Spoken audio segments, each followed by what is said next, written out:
Hi dear students, good morning all of you.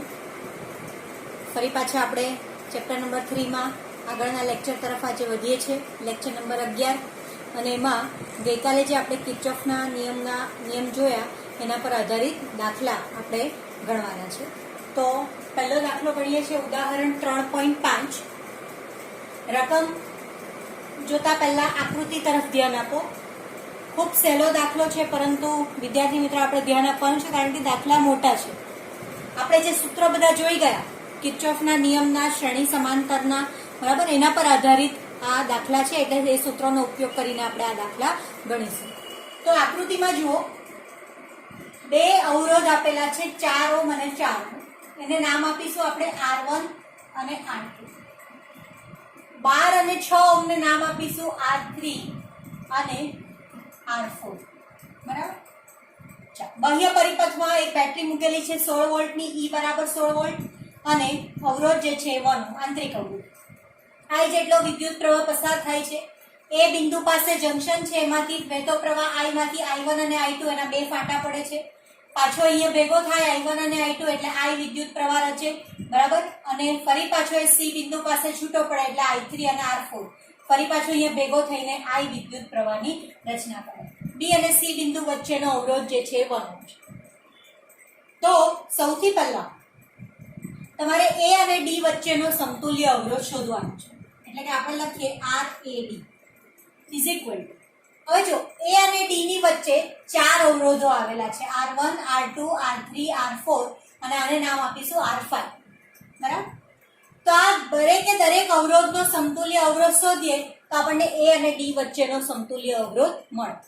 તો સૌથી પહેલા આપણે R1 અને R2 ની વાત કરીએ તો આપણે લખી શકીએ RAD બરાબર A અને B વચ્ચેનો અવરોધ વત્તા બીજો જે છે એ B અને C વચ્ચેનો અવરોધ વત્તા C અને D વચ્ચે. બરાબર. માટે હવે RAB એટલે A અને B વચ્ચેનો અવરોધ. A અને B વચ્ચે બે અવરોધો છે, કયા કયા? R1 અને R2. પ્લસ આપણને દેખાય છે કે આ બંને અવરોધો કેવા છે? સમાંતરમાં છે, 4 ઓહ્મ 4 ઓહ્મ. એટલે આપણે લખી શકીએ, હવે સમાંતરમાં જોડાણ હોવાથી 1/RAB is equal to 1/R1 plus 1/R2. બરાબર. ચાલો, 1/R1 એટલે 1/4, આ પણ 1/4, બંને સમાંતરમાં છે. એટલે શું થશે? 1/RAB બરાબર 2/4 એટલે 1/2 થાય. આ 2/4 થશે, બરાબર, એટલે 1/2. માટે RAB બરાબર 2. બરાબર, નામ આપી દઈએ આને સમીકરણ નંબર 4. તેવી જ રીતે B અને C વચ્ચેનો, આ A અને B વચ્ચેનો આપણે લીધો. હવે B અને C વચ્ચેનો અવરોધ RBC બરાબર, એ તમારે શોધવાની જરૂર નથી, 1 ઓહ્મ આપેલો જ છે, એટલે 1 ઓહ્મ, સમીકરણ નંબર 2. બરાબર. અને ત્રીજું A અને B વચ્ચેનો અવરોધ, નામ આપીએ એને RAB. બરાબર. હવે C અને D વચ્ચેનો, C અને D વચ્ચે. તો C અને D વચ્ચેનો અવરોધ કયા કયા છે? R3 અને R4. 12 અને 6 પાછા એ બંને અવરોધો સમાંતરમાં જ છે, એટલે એનો સમતુલ્ય અવરોધ શોધવો હોય તો સમાંતર જોડાણનો નિયમ 1/RCD is equal to 1/R3 plus 1/R4. માટે 1/RCD બરાબર 1/12 વત્તા 1/6. બરાબર. 3/12. એટલે RCD બરાબર, આ થશે 3 ચોક 12, વ્યસ્ત લઈએ તો 4. RCD બરાબર સમીકરણ નંબર 3. બરાબર. બસ હવે કિંમત મૂકી દેવાની. માટે આર એડી બરાબર આર એડી કેટલા 2 ઓહ્મ વત્તા બરાબર આરબીસી કેટલા 1 ઓહ્મ વત્તા આરસીડી 4 ઓહ્મ. બરાબર. આ સમીકરણમાં મેં ફક્ત કિંમત મૂકી છે એટલે આર એડી બરાબર 7 ઓહ્મ. સમીકરણ નંબર 4. એટલે એ અને ડી વચ્ચેનો આપણને સમતુલ્ય અવરોધ મળી ગયો 4 ઓહ્મ જેટલો. બરાબર.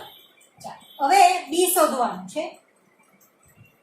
દરેક અવરોધમાંથી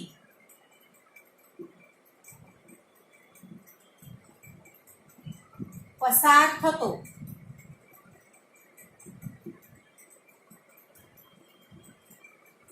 વિદ્યુત પ્રવાહ. બરાબર.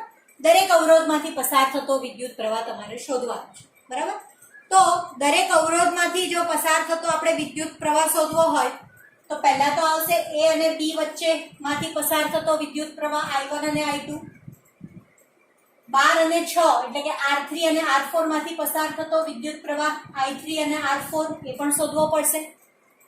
અને એના માટે સૌથી પહેલા આપણને I વિદ્યુત પ્રવાહની જરૂર પડશે. તો હવે બંધ લૂપ છે. પહેલા આપણે I શોધી નાખીએ. તો બંધ લૂપ માટે આપણે સમીકરણ ભણી ગયા. I = E ના છેદમાં R AD plus small r. બરાબર. ચાલો I = E ના છેદમાં R AD plus small r.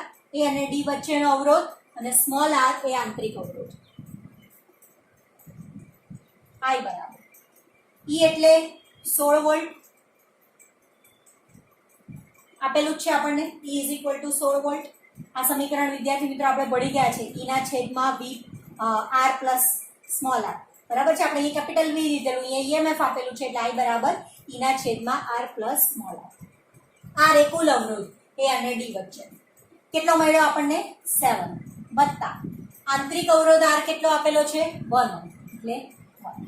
આ 8 8 દુ 16 એટલે I બરાબર 2. બરાબર. વિદ્યુત પ્રવાહ I નું મૂલ્ય આપણને આટલું મળે 2 એમ્પિયર જેટલું. હવે એ અને બી વચ્ચે આવેલા બે અવરોધો કયા કયા R1 અને R2.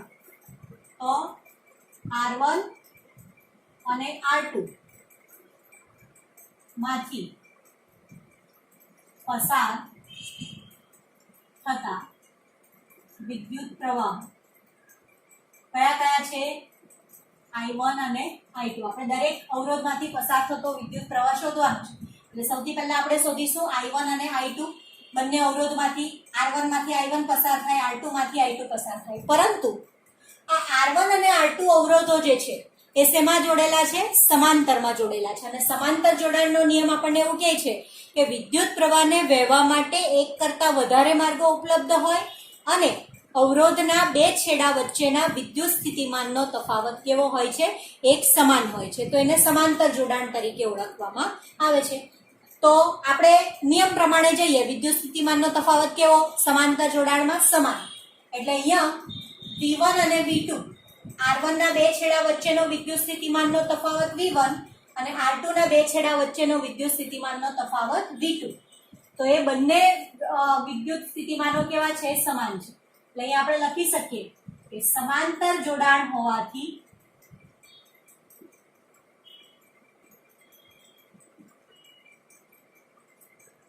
V1 બરાબર V. બંને અવરોધોના બે છેડા વચ્ચેનો વિદ્યુત સ્થિતિમાનનો તફાવત કેવો? એક સમાન. V1 એટલે ઓહમના નિયમ મુજબ IR1 બરાબર આ થશે IR. આ I1 અને આ I2. બરાબર. ચાલો I1 ઇન્ટુ R1 કેટલા છે? 4 ઓહમ તમને આપેલા છે. બરાબર. I2 કેટલા? 4 ઇન્ટુ I2 એટલે આપણે શું લખી શકીએ? I1 બરાબર I2.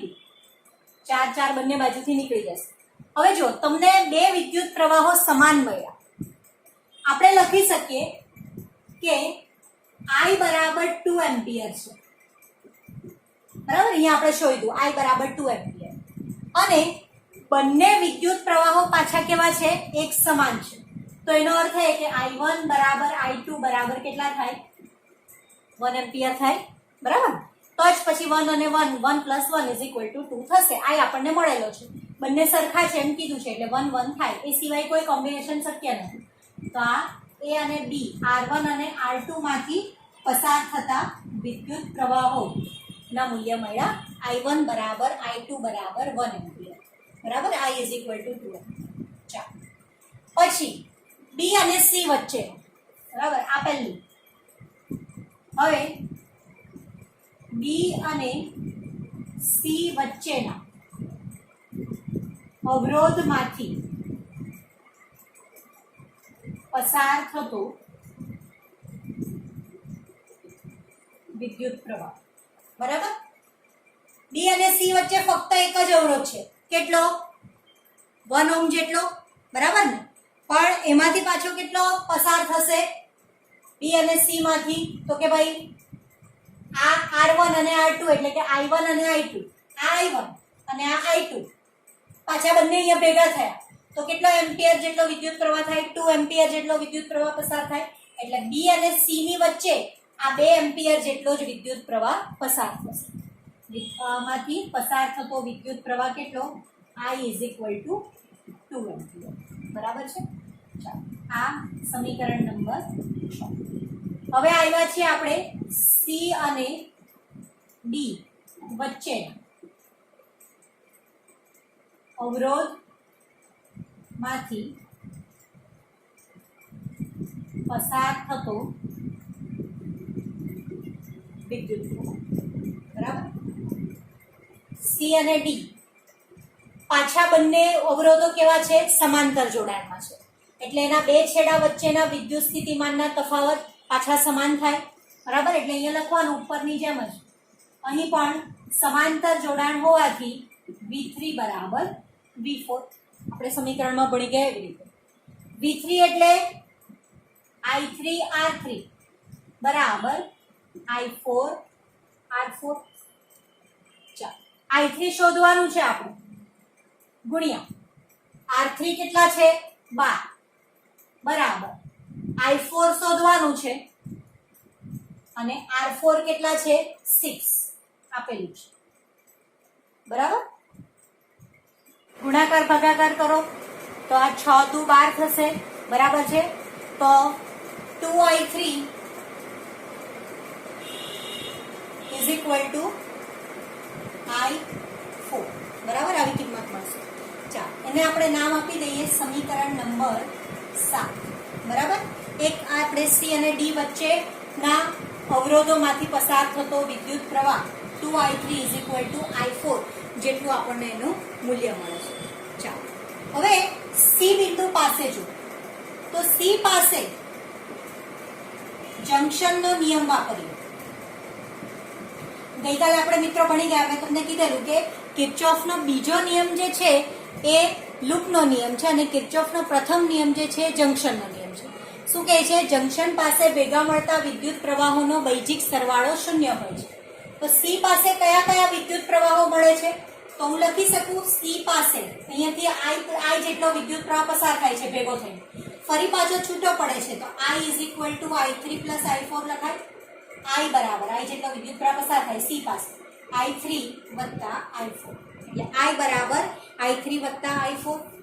I4 ની વેલ્યુ મુકાઈ ઉપરના સમીકરણમાંથી. સમીકરણ 7 માંથી I4 બરાબર કેટલા? 2I3. એટલે આપણે લખી શકીએ 2I3. I ની વેલ્યુ આપણને ખબર છે 2 એમ્પિયર. બરાબર, આપણે શોધી જ નાખેલી છે એટલે આ 2. આ શું થશે? 2 બરાબર 3I3 માટે I3 બરાબર શું થશે? 2/3 એમ્પિયર. સમીકરણ નંબર આપણે એને આપીએ 8. બરાબર, તમે પોઈન્ટમાં પણ લખી શકો 2/3 કરીને. એટલે એને આટલું મૂલ્ય મળ્યું આપણને I3 નું વેલ્યુ. ચાલો, I3 ની કિંમત પાછી સમીકરણ 7 માં મુકાય તો I4 મળી જાય. માટે સમીકરણ 8 માંથી શેની કિંમત? I4 નહીં I3 ની કિંમત 7 માં મૂકતા બરાબર શું થશે 2i3 ઇઝ ઇક્વલ ટુ શું છે i4 માટે 2 ઇન્ટુ i3 ની વેલ્યુ કેટલી 2/3 આપણને મળી ઇઝ ઇક્વલ ટુ i4 માટે i4 બરાબર 4/3 સમીકરણ આપીએ એને બરાબર ચોથો વિદ્યુત પ્રવાહ પણ આપણને મળી ગયો 4/3 એમ્પિયર હવે આપણે દરેક અવરોધના છેડા વચ્ચેનો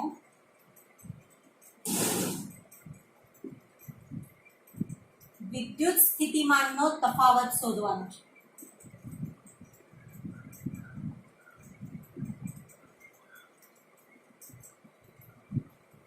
દરેક અવરોધના છેડા વચ્ચેનો આપણે વિદ્યુત સ્થિતિમાનનો તફાવત શોધવાનો છે બરાબર તો આપણે પહેલા A અને B વચ્ચેનો શોધીએ તો A અને B વચ્ચેનો VAB ઇઝ ઇક્વલ ટુ સમીકરણ એ જ ઓહમના નિયમનું IRAB થાય IR ની જગ્યાએ I નું મૂલ્ય 2 RAB નું મૂલ્ય તમે આગળ શોધી ગયા બરાબર તો એ મૂલ્ય કેટલું હતું 2 જેટલું એ ઓહમ મળેલું આપણને જોઈ લેજો એટલે 4 વોલ્ટ VAB નું મૂલ્ય આપણને મળ્યું પહેલો જવાબ 4 વોલ્ટ જેટલો બરાબર છે VAB ઇઝ ઇક્વલ ટુ 4 ત્યાર પછી B અને C વચ્ચે B અને C તો VBC બરાબર IRBC I2 RBC નું મૂલ્ય કેટલું મળેલું આપણને 1 જેટલું બરાબર તો is equal to 2 volt VBC બરાબર અને છેલ્લું જે છે C અને D વચ્ચેનું એટલે VCD બરાબર IRCD બરાબર 2 ગુણ્યા RCD નું મૂલ્ય કેટલું આપણને મળેલું 4 તો B બરાબર તો VCD બરાબર 8 વોલ્ટ બરાબર C અને D વચ્ચેનો વિદ્યુત સ્થિતિમાનનો તફાવત આપ્યો તો આપણે શોધવાનું હતું દરેક અવરોધમાંથી પસાર થતા વિદ્યુત પ્રવાહો દરેક અવરોધના છેડા વચ્ચેનો વિદ્યુત સ્થિતિમાનનો તફાવત પણ શોધી કાઢ્યો અને આગળ જે શોધેલું એ A અને D વચ્ચેનો સમતુલ્ય અવરોધ વિદ્યાર્થી મિત્રો આગળ વધીએ કિર્ચોફના નિયમ પર આધારિત બીજો દાખલો ઉદાહરણ 3.7 બોર્ડ પર ધ્યાન આકૃતિ મેં દોરેલી છે આકૃતિમાં વિદ્યુત પ્રવાહો દર્શાવેલા છે આપણે જાતે જ દર્શાવવાના વિદ્યુત પ્રવાહ તમે ગમે તે રીતે દર્શાવી શકો મેં 10 વોલ્ટથી શરૂઆત કરેલી છે કારણ કે અહીંયા વિદ્યુત સ્થિતિમાન વધારે અહીંયા ઓછું 10 વોલ્ટ અને 5 વોલ્ટ અહીંયા આપણે I1 જેટલો વિદ્યુત પ્રવાહ લીધેલો છે એટલે I1 એટલે એ પાસે જંકશન છે એટલે એના ફાટા પડશે I1 માંથી I2 જેટલો વિદ્યુત પ્રવાહ AB માંથી જાય છે તો બાકી કેટલો રહ્યો તો કે ભાઈ I1 I2 જેટલો અહીંયાથી દાખલા તરીકે 5 એમ્પિયર જેટલો વિદ્યુત પ્રવાહ પસાર થતો હોય એમાંથી 3 એમ્પિયર જેટલો વિદ્યુત પ્રવાહ બીજી શાખામાં ગયો તો બાકીની શાખામાં કેટલો જાય તો 5 - 3 જેટલો એટલે I1 દાખલા તરીકે આ ઉદાહરણ છે ખાલી I1 5 હોય અને I2 3 હોય તો 5 - 3 એટલે કે I1 - I2 જેટલો વિદ્યુત પ્રવાહ આ બાજુ આવે બરાબર એટલે I1 - I2 is equal to કેટલા 5 એટલે કે એનો બીજી શાખામાં પસાર થતો વિદ્યુત પ્રવાહ કેટલો છે I1 - I2 જેટલો ચાલો એટલે I1 માંથી I2 જેટલો એ બી શાખામાં I1 - I2 જેટલો એ બી શાખા આગળ વધ્યા I2 આ બીજી બેટરીમાંથી I3 જેટલો વિદ્યુત પ્રવાહ પસાર થાય છે એટલે અહીંયા I2 મળે અને અહીંયા I3 મળે એટલે અહીંયા કેટલો જાય I2 + I3 જેટલો અને આ શાખામાં વિદ્યુત પ્રવાહ કેટલો જશે તો કે ભાઈ I2 + I3 એ તો આગળ આવશે જ -I1 એમાંથી I1 જેટલો વિદ્યુત પ્રવાહ બાજુ જતો રહે એટલે -I1 એના જેટલો સીધી શાખામાં રહેશે અને અહીંયા જે છે એ I2 + I3 - I1 અને I1 - I2 આ બાજુ જાય છે એટલે I1 અને I1 કેન્સલ I2 અને I2 કેન્સલ, આ બંને અહીંયા ભેગા થાય એટલે રહ્યું કયું I3, એટલે ફરી પાછું આવી ગયો I3 શાખામાં. તો આ રીતે વિદ્યુત પ્રવાહને આપણે દર્શાવેલો છે. તમારે 2-3 વાર તમે જોશો વિદ્યુત પ્રવાહ એટલે વધારે ઝડપથી ખ્યાલ આવશે કે વિદ્યુત પ્રવાહને કઈ રીતે દર્શાવવાનો, એ સૌથી અગત્યનું. હવે તમારે આ દાખલામાં દરેક શાખામાંથી પસાર થતા વિદ્યુત પ્રવાહનું મૂલ્ય શોધવાનું છે. બરાબર છે? દરેક શાખામાંથી વહેતા વિદ્યુત પ્રવાહનું મૂલ્ય શોધવાનું છે. હવે મેં તમને વાત કરેલી બંધ પરિપથની, કે તમે જ્યારે કિર્ચોફનો બીજો નિયમ વાપરશો ત્યારે બંધ પરિપથનો ઉપયોગ કરવો પડશે. અહીંયા 3 બંધ પરિપથો છે, A, B, C, A. ત્યાર પછી A, B, C, B, C, A, A, B, C, A આવી ગયું. અને ત્રીજો કયો D, D, E, B, આ ત્રીજો. બરાબર? તેમાંથી આપણે પહેલો પરિપથ લઈએ A, B, C, A. બરાબર? આ બંધ પરિપથને કિર્ચોફનો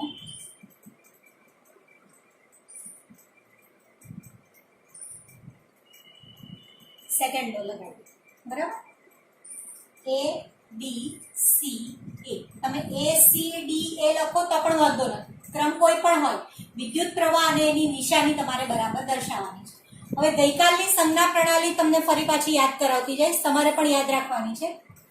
ADCA માં પહેલી શાખા આવશે AD. હવે જો બંધ પરિપથ A થી D તરફ છે અને વિદ્યુત પ્રવાહ પણ A થી D તરફ વહે છે. ગઈકાલે આપણે જોયેલું કે વિદ્યુત પ્રવાહ અને આપણી મુસાફરી એક જ દિશામાં હોય તો વિદ્યુત સ્થિતિમાનનો તફાવત કેવો આવે? ઋણ આવે. તો આપણે લખીએ અહીંયા માઇનસ. હવે વિદ્યુત સ્થિતિમાન એટલે અવરોધ ગુણ્યા વિદ્યુત પ્રવાહ. ગઈકાલે જોયેલું ને I1 ગુણ્યા R1. I1 કેટલો છે? -4 કાઉન્સમાં, એટલે કે R1 કેટલો છે? 4 અવરોધ. અને પ્રવાહ કેટલો? I1 I2. બરાબર? -4 I1 I2.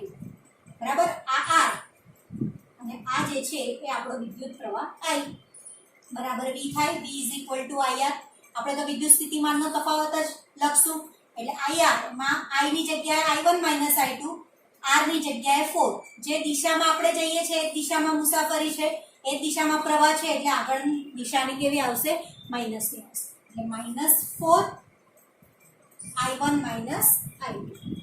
ચાલો D થી C. હવે એમાં જો આપણે D થી C તરફ જઈએ, વિદ્યુત પ્રવાહ C થી D તરફ આવે છે એટલે નિશાની પ્લસ. અવરોધ કેટલો? 2. અવરોધ અને વિદ્યુત પ્રવાહને ગુણી નાખવાનો. પ્રવાહ કેટલો કહે છે? I2 વત્તા I3 માઇનસ I1 જેટલો. ચાલો આગળ C થી A તરફ વિદ્યુત પ્રવાહ કેટલો? I1 જેટલો. અવરોધ કેટલો? 1 ઓહ્મ જેટલો. આપણે C થી A તરફ, વિદ્યુત પ્રવાહ પણ C થી A તરફ એટલે માઇનસની નિશાની, -1 ઇન્ટુ I1. હજુ વિદ્યુત કોષ છે, બેટરી છે, જો ઋણ ધ્રુવમાંથી દાખલ થઈને ધન ધ્રુવમાંથી બહાર નીકળે છે એટલે +10 ઇઝ ઇક્વલ ટુ 0. આ રીતે આખું સમીકરણ બનશે. -4 I1 I2 +2 I2 I3 I1 -1 into I1 +10 is equal to 0. એ જ નિયમ યાદ રાખવાનો કે વિદ્યુત પ્રવાહ અને આપણી મુસાફરી સરખી હોય તો ઋણ ચિહ્ન, વિરુદ્ધ હોય તો ધન ચિહ્ન. અને વિદ્યુત કોષમાંથી વિદ્યુત પ્રવાહ જે છે બરાબર એ ધન ધ્રુવમાંથી બહાર નીકળે છે એટલે EMF નું મૂલ્ય ધન આવ્યું. +10 ઇઝ ઇક્વલ ટુ પાછા આવી ગયા આપણે 0 પાસે. ગુણાકાર કરો આનો એટલે -4 I1 +4 I2 +2 I2 +2 I3 -2 I1 ગુણાકાર -I1 +10 is equal to 0. I1 વાળા પદોને સાથે લઈ લો. 4I1 2I1 I1 એટલે આ કેટલા થશે? -3 I1, આ -4 I1 એટલે -7 I1. I2 વાળા પદો સાથે આટલા જ છે એટલે +6 I2 બરાબર, પ્લસ I3 વાળું એક જ પદ છે એટલે 2I3 ઇઝ ઇક્વલ ટુ આપણે 10 ને આ બાજુ લઈ જઈએ તો -10 થાય એટલે -7i1 + 6i2 + 2i3 is equal to -10. સમીકરણ નંબર 1. બરાબર. ચાલો હવે બીજો બંધ પરિપથ લઈએ. બીજો બંધ પરિપથ હું લઉં છું a c b a. બરાબર. આ આપણો બીજો બંધ પરિપથ, અથવા તમે કોઈ પણ લઈ શકો. આપણે લઈએ a b c a. a b c a. આ બીજો બંધ પરિપથ. એ બંધ પરિપથને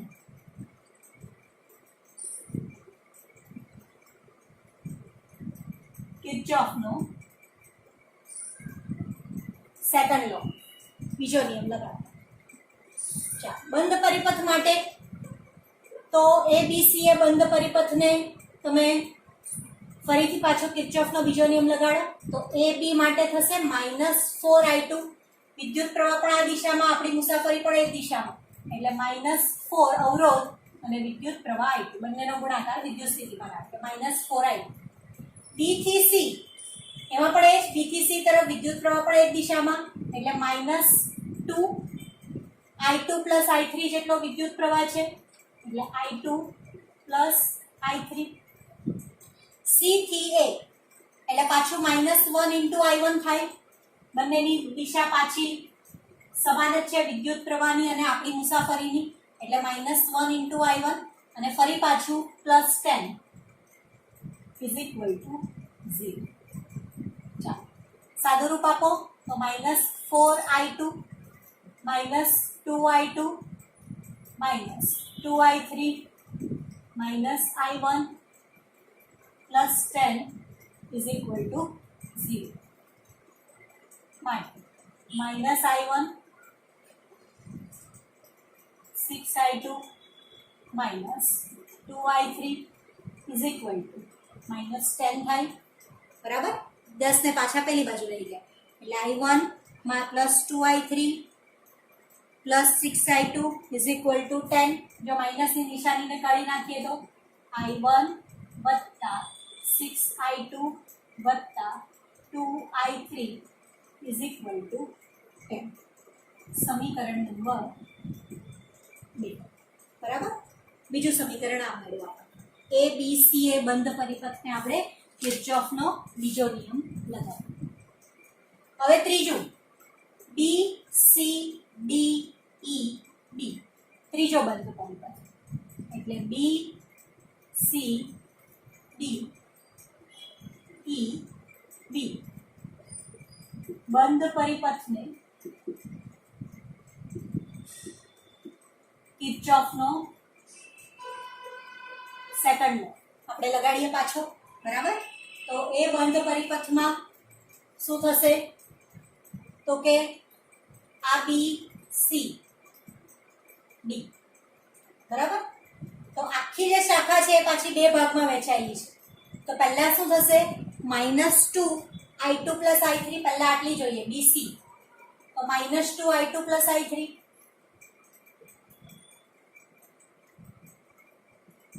દેખાય? જે દિશામાં આપણે એ દિશામાં વિદ્યુત પ્રવાહ એટલે -2i2 + i3. આ શાખામાં પણ એ જ છે એટલે -2. જે દિશામાં આપણે વિદ્યુત પ્રવાહ પણ એ દિશામાં i2 + i3 -1.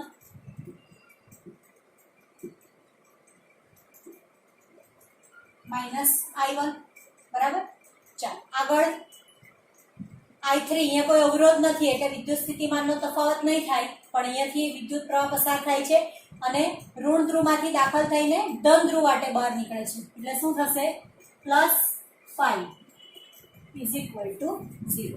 એટલે -2i2 + i3 આ બંને શાખા લીધી આપણે BC અને CD. અહીંયા કોઈ અવરોધ નથી એટલે નહીં આવે, અને એના સિવાય E જે છે એનું મૂલ્ય છે, વિદ્યુત કોષના EMF ની વાત છે. ચાલો સાદું રૂપ આપો -2i2 બરાબર.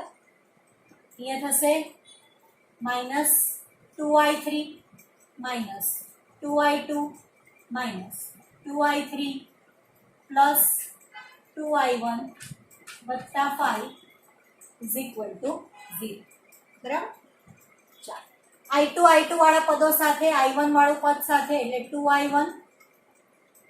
i2 વાળું પદ કયું છે -4i2 થાય, આને I3 પણ -4I3 થશે ઇઝ ઇક્વલ ટુ -5. 5 ને પેલી બાજુ લઈ ગયા એટલે 2I1, એમાંથી આપણે 2 ને કોમન કાઢી લઈએ દરેકમાંથી, તો શું થશે I1 -2I2 -2I3, 2 ને કોમન કાઢ્યા ઇઝ ઇક્વલ ટુ -5.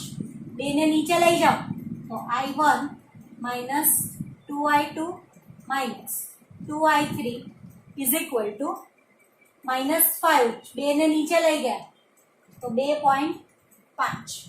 બરાબર, એટલે આ નામ આપું સમીકરણ નંબર 3. બરાબર, I1 -2I2 -2I3 is equal to બરાબર શું થશે -2.5 ઇઝ ઇક્વલ ટુ -2.5. 3 સમીકરણ આપણને મળ્યા. ચાલો હવે આપણે 2 સમીકરણોનો સરવાળો કરીએ છીએ. બરાબર, હું શું કરીશ, આપણે સમીકરણનો ઉપયોગ પડશે એટલે આપણે સમીકરણ રવા દઈએ છીએ. શું કરીએ છીએ, સમીકરણ 1 અને 2 નો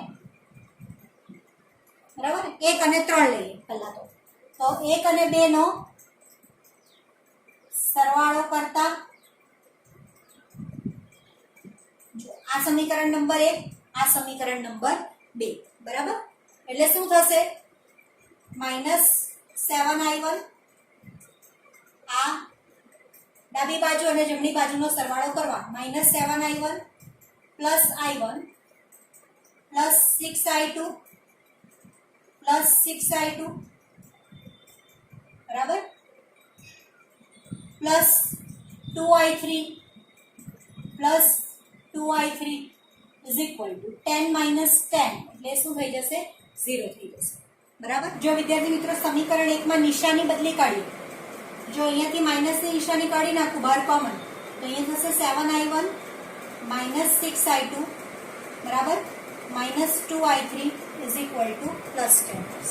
બરાબર, હવે જો આને સમીકરણ નંબર 1 લઈએ તો બંનેનો સરવાળો કરીએ સમીકરણ 1 અને 2 તો 7I1 +I1 એટલે કેટલું થશે 8I1 -6I2, અહીંયા એક માઇનસ આવશે +6I2 +2I3 -2I3 is equal to આ કેટલું થશે 10 + 10 ઇઝ ઇક્વલ ટુ 20.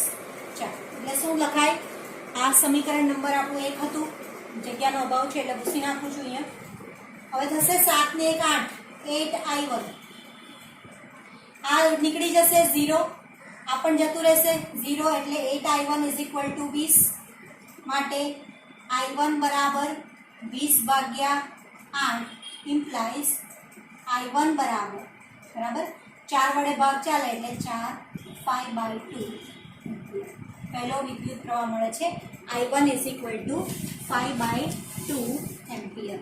બરાબર, હવે તેવી જ રીતે સમીકરણ નંબર 2 અને 3 નો સરવાળો કરીએ. સમીકરણ 2 રવા દઉં છું. ચાલો તો આપણે લખી શકીએ સમીકરણ નંબર 2 અને 3 નો સરવાળો. સમીકરણ 2 એટલે I1 વત્તા ડાબી બાજુ લખો પહેલા 6I2 +2I3 +I1 -2I2 -2I3 is equal to 10 - 2.5. ચાલો ગણતરી કરીએ. 2 અને ગણતરી ભૂસી નાખું છું. સમીકરણ 3 હજુ રવા દીધેલું છે મેં, તો એમાં આગળ શું થશે, આ I1 અને I1 બરાબર એટલે 2I1, I2 વાળા પદોમાં 6I2 - 2I2 એટલે +4I2, 2I3 કેન્સલ થશે અને આ રહેશે 7.5 બરાબર, એટલે એનું મૂલ્ય જે છે કેટલું આવશે 7 7.5. હવે આ સમીકરણમાં I1 ની વેલ્યુ મૂકી શકાય. I1 બરાબર 5/2 એમ્પિયર શોધેલો છે, માટે 2 into 5/2 વત્તા 4I2 is equal to 7.5. સમીકરણ નંબર બરાબર. સમીકરણ નામ તો નથી આપેલું આપણે, એટલે આપણે લખી દેવાનું કે I1 બરાબર 5/2. ચાલો 2 2 કેન્સલ એટલે 5 plus 4I2 is equal to 7.5. માટે 4I2 is equal to 7.5 minus 5. માટે 4I2 is equal to 2.0 બરાબર છે.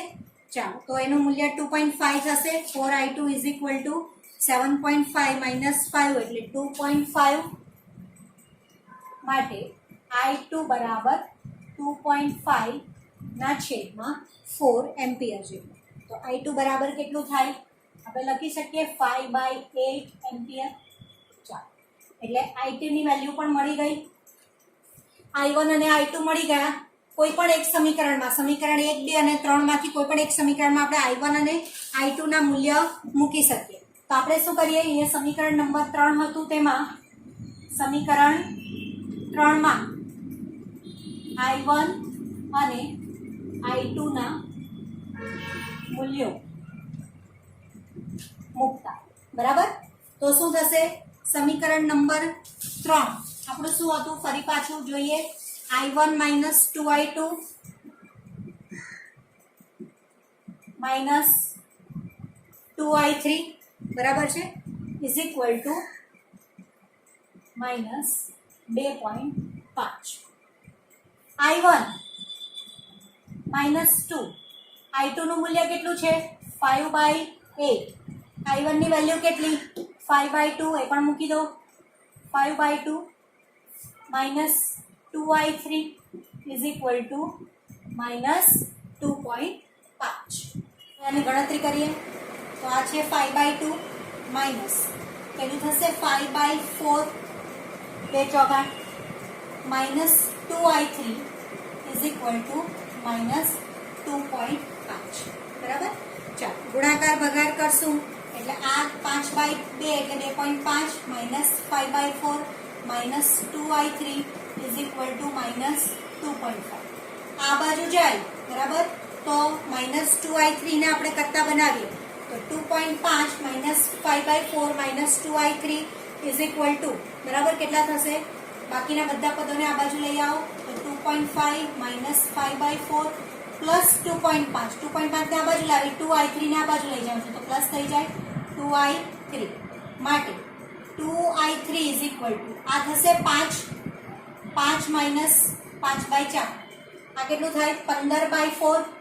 2I3 is equal to બરાબર ને, આ 5 ચોક 20, 20 minus 5 એટલે 15, 15 ના છેદમાં 4.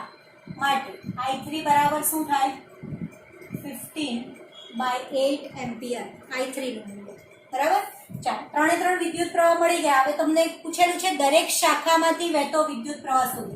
પહેલી શાખા લઈએ છે AB, તો AB માંથી વહેતો વિદ્યુત પ્રવાહ કેટલો છે? I2. તો I2 બરાબર કેટલા મળેલા આપણને? બરાબર. I2 નું મૂલ્ય આપણે મળ્યું 5/8 એમ્પિયર. દરેક શાખાનો શોધવાનો છે. પછી લઈએ BC, તો BC શાખામાંથી વહેતો વિદ્યુત પ્રવાહ કેટલો છે? I2 વત્તા I3 બરાબર I2 5/8 વત્તા I3 કેટલું? 15/8 બરાબર 20/8 બરાબર 4 ભાગ ચાલે એટલે 4 5/2. ચાલો ત્યાર પછી CD શાખામાંથી વહેતો પ્રવાહ, એટલે CD શાખામાંથી વહેતો પ્રવાહ કેટલો છે? I2 plus I3 minus I1. I2 કેટલા? 5/8 પ્લસ I3 કેટલા? 15/8 માઇનસ I1 નું મૂલ્ય કેટલું છે? આપણને આપેલું 5/2 બરાબર. આ કેટલા થશે? 20/8 માઇનસ 5/2. આ 4 એટલે આ 0 થાય, કારણ કે અહીંયા ચારે ભાગ ચલાવું તો 20 ભાગ્યા 8 એટલે 20 ભાગ્યા 8 બરાબર 0 થશે. એટલે સીડી શાખામાંથી વહેતો વિદ્યુત પ્રવાહ જે છે એ કેટલો મળે છે? આપણને 0 મળે છે. ચાલો, ત્યાર પછી AB જોયું, BC જોયું, ત્યાર પછી CD શાખામાંથી જોયું, ત્યાર પછી AD શાખામાંથી. તો AD શાખામાંથી વહેતો વિદ્યુત પ્રવાહ કેટલો છે? I1 માઇનસ I2 બરાબર I1 નું મૂલ્ય કેટલું? 5/2 માઇનસ I2 નું મૂલ્ય 5/8 એટલે 4 20/8 થાય માઇનસ 5/8 બરાબર 15/8 એમ્પિયર. આ એડી શાખામાંથી વહેતો વિદ્યુત પ્રવાહ 15/8. અને બીજું જે છે પાંચમી શાખા એ એસી શાખા. તો એસી શાખામાંથી વહેતો વિદ્યુત પ્રવાહ બરાબર, તો એનું મૂલ્ય કેટલું આવે? I1 જેટલો વિદ્યુત પ્રવાહ પસાર થાય છે. તો I1 બરાબર કેટલા આપણને મળ્યા? 5/2 એમ્પિયર. એસી માંથી વહેતો વિદ્યુત પ્રવાહ 5/2 એમ્પિયર. અને છેલ્લે BED બરાબર, આ BED શાખામાંથી વહેતો વિદ્યુત પ્રવાહ કેટલો? I3 બરાબર. તો હવે વહેતો વિદ્યુત પ્રવાહ I3 નું મૂલ્ય કેટલું? 15/8 એમ્પિયર બરાબર. એટલે 6 શાખાઓ છે total, AB, BC, CD, AD, AC અને BED. આ 6 શાખામાંથી વહેતા વિદ્યુત પ્રવાહના મૂલ્ય જે છે એ આપણે આ રીતે કિર્ચોફના બીજા નિયમની મદદથી શોધ્યા. તો વિદ્યાર્થી મિત્રો, ખૂબ અગત્યના દાખલા છે એક્ઝામની દ્રષ્ટિએ મોસ્ટ આઈએમપી. તો એની લખીને પ્રેક્ટિસ કરવાની. આજનો આ લેક્ચર અહીંયા પૂર્ણ કરીએ છીએ. નેક્સ્ટ લેક્ચરમાં મળીએ. ત્યાં સુધી good bye. Thank you so much and take care of yourself.